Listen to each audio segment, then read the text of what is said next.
This is the land of Ecuador, and it is good land. 1,000 years before America was known to the world, the Andean peoples worshipped it, and in spirit they still do, for all that they have comes from the land.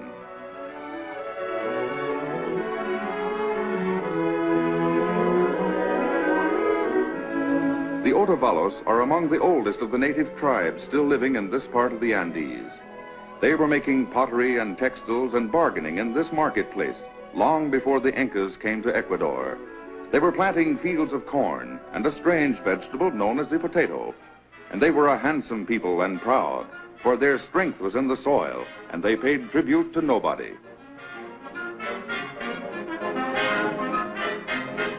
The strength of the Otavalos enabled them to survive conquest by the powerful Incas. It enabled them to survive conquest by the Spaniards, and all that Ecuador is and may become derives from that primordial strength. Because of it, festivals are held, and people are gay, and the marketplace is full. Because of it, dreams are dreamed and plans made, and great works performed. Because of it, people travel and see the world, and the world becomes smaller and friendlier.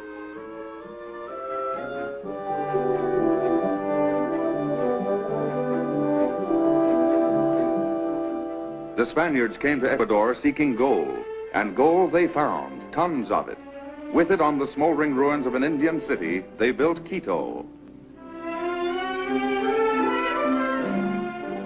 Many of Quito's buildings stand on the sites of Indian structures, which cover the ruins of even earlier civilizations.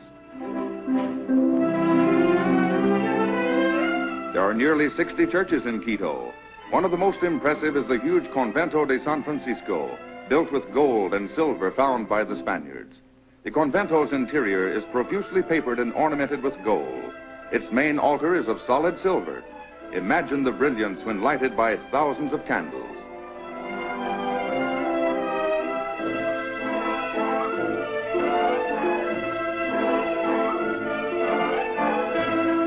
But most magnificent of all, perhaps, is La Campana. Its elaborate carvings and escutcheons make it the finest remaining example of Spanish Baroque architecture, and its interior is even more richly decorated than the Convento de San Francisco. Its main altar is of solid gold, and its tabernacle is a mass of diamonds, emeralds, and rubies.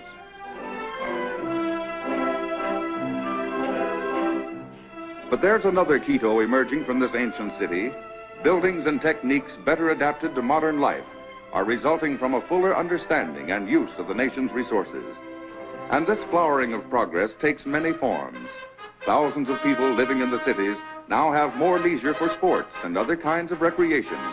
The ponies are at their best on this track above the clouds, and so are the spectators.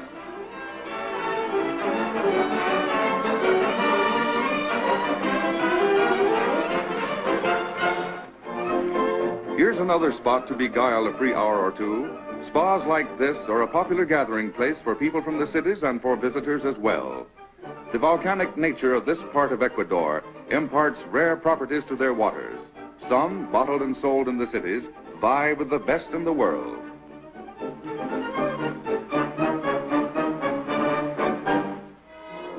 Did you know that the exact geodetic center of the Earth is in Ecuador? This monument, only 16 miles from Quito, marks latitude 0 degrees, 0 minutes, 0 seconds. Members of the French Academy established this point over 200 years ago as a means of proving Sir Isaac Newton's theory of the shape of the Earth. Here you can stand with one foot in the northern hemisphere and the other foot in the southern hemisphere.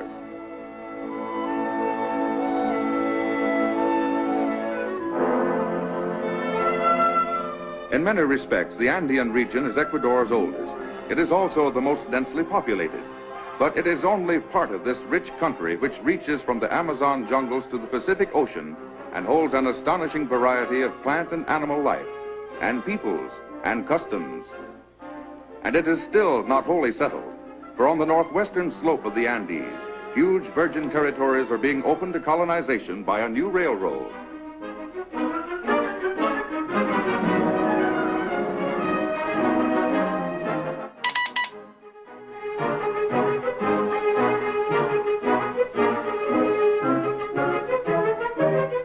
The extreme ruggedness of much of this route has made it impossible to bring in heavy machinery. For this reason, many miles of roadbed have been built entirely by hand. But in this region, as in many other parts of Ecuador, the unbroken wilderness will soon give way to farms and settlements.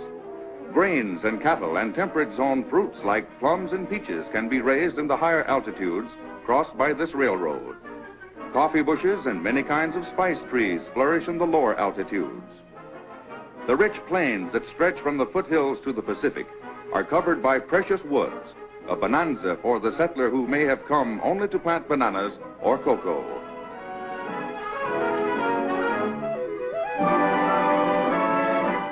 Here's a man who came close to losing his life while these pictures were being filmed.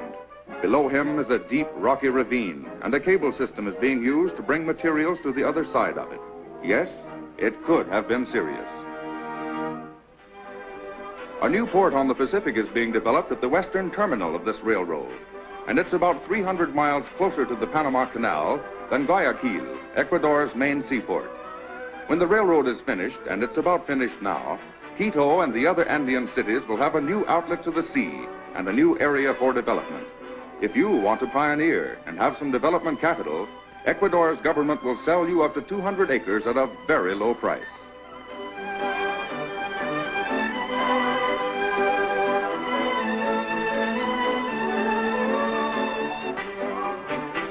Future visitors to Ecuador will be able to travel almost the entire length of the country, from San Lorenzo to Quito to Guayaquil, entirely by rail. Relaxed, of course, in comfortable restaurant cars. Ecuador is becoming industrialized, and when more of her virgin lands come under cultivation, there will be more cotton for her textile mills. At the present time, although she has plenty of good land, Ecuador has to import much of her cotton and some manufactured cloth besides. Actually, she needs more textile mills and more people who know how to plant and process cotton.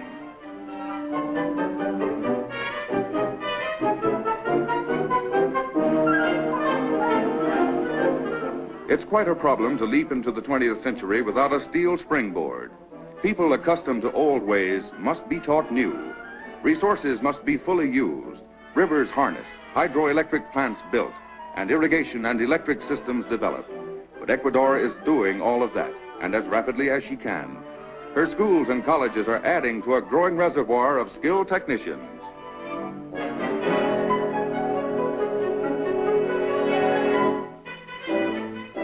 Oil is extracted from the cottonseed at mills like this one in the town of Manta on the Pacific coast. It's a region that favors the growing of cotton.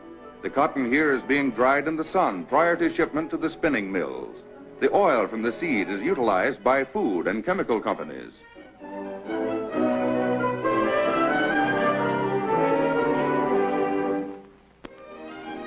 Ecuador's industries today are scattered far and wide. They are revitalizing many an old city and giving employment to people who lack the means and resources to make fullest use of their land.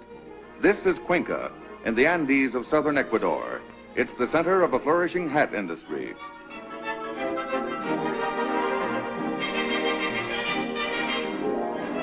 Most of the weaving is done by women to supplement the incomes of their husbands in trade, agriculture, and other occupations. Many are descended from peoples who lived here in pre-Inca times. They're quite different from the Otavalos who farmed the hillsides north of Quito. They have their own very peculiar customs and ways of dressing and arranging their hair, but they are master hat weavers. They make the finest straw hats, in fact, that you'll find anywhere in the world.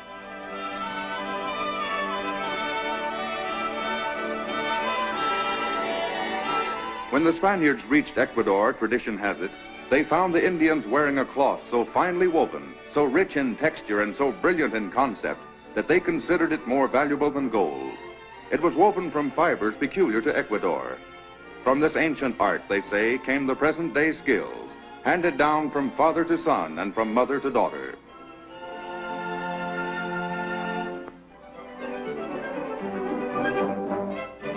Today, there's a hat fair on in Cuenca. Buyers from around the world are here, and the city is swelled to 3 times its normal size by farmers from the country. This is one of the few large-scale hand industries of the world that has not been mechanized. Cuenca accounts for more than 3/4 of the 4 million hats, erroneously called Panama hats, that Ecuador sells yearly in the world's markets.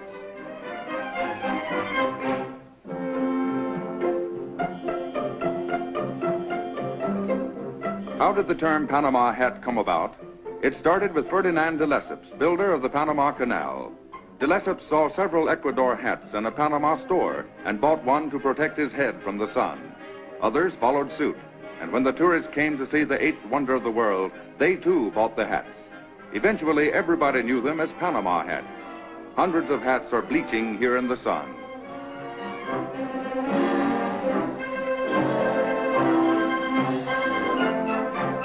And here's another paradox. The Ecuador hat did not originate in Cuenca, but on the Pacific coast near the towns of Monte Cristi and Hippy Happy. Even the straw from which the hats are made is brought from the coast.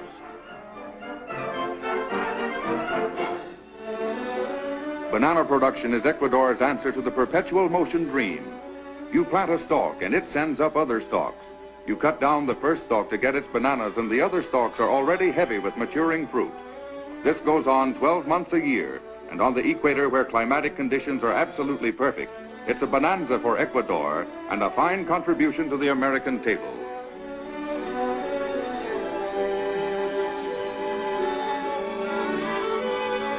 Ecuador, not much larger than Colorado, is the world's largest exporter of bananas. And here's a banana blossom, the cause of it all. The millions of dollars yearly that Ecuador gets from her sales of bananas to the United States and other countries are a big factor in her nationwide modernization program. They're helping build the railroad we saw a while back. They're building more schools, highways, hospitals. It's an astonishing fact, too, that only a small percentage of the good land available for bananas is now being cultivated.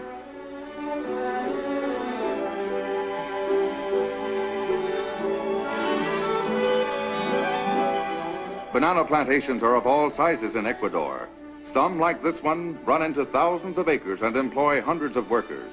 Others are small, 1- or 2-man farms operated by families.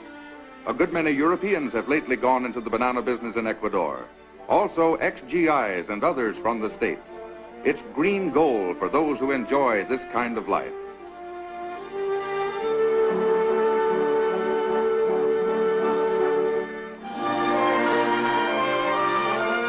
Nearly 2 million stems of bananas a year are produced on this plantation.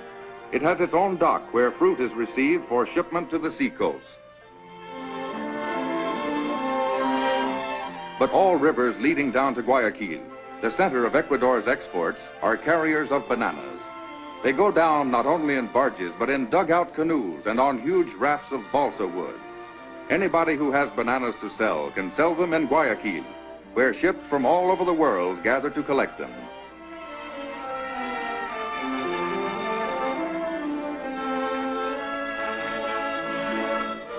Notice the care used in handling this delicate fruit. Each stem, weighing about 80 pounds, is enclosed in a plastic bag, and one vessel, depending upon its destination, may load fruit much riper than another. The United States, being closer to Ecuador than Europe, receives the ripest bananas. The vessels are refrigerated to prevent overripeness.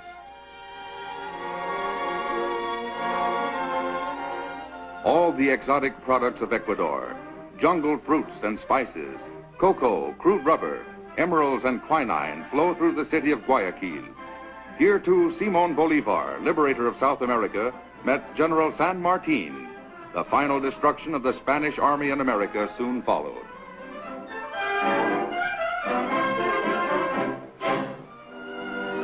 Guayaquil's prosperity, the result of her magnificent harbor and rich interior, extends over a vast area. Modern highways now link the city with the Andes and with beach resorts like this one at Playas. And yet, echoes of the past are everywhere present. Boats like these, for example, were probably used by the Incas, even the predecessors of the Incas. They're made of balsa logs and are absolutely unsinkable. And if it's lobster you want, or big fresh crabs or oysters, well, you can get them at any one of a number of seaside hotels and restaurants.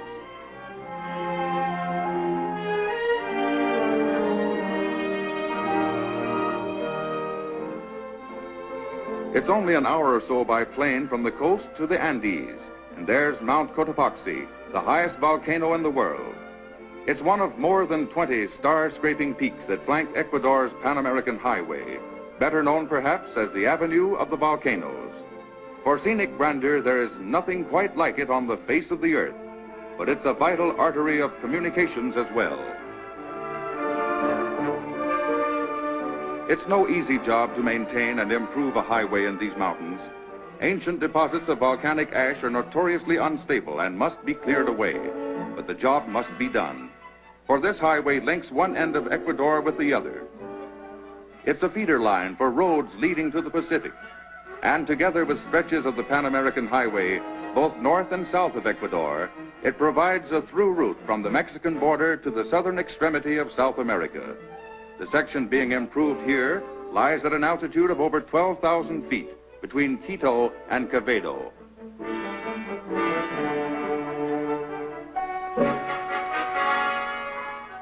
Ecuador is spending $35 million for new and improved roads.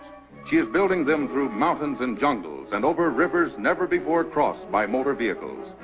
And American machinery purchased largely with banana dollars is a prime factor in these jobs.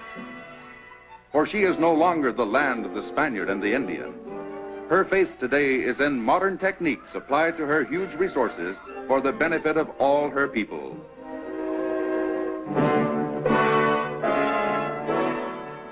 Here, for those with skills and know-how, is a land of opportunity, a land waiting as the West once waited for men of vision and courage and the ability to make their dreams come true. Here is a new frontier, a land blessed with eternal spring on the Earth's equator.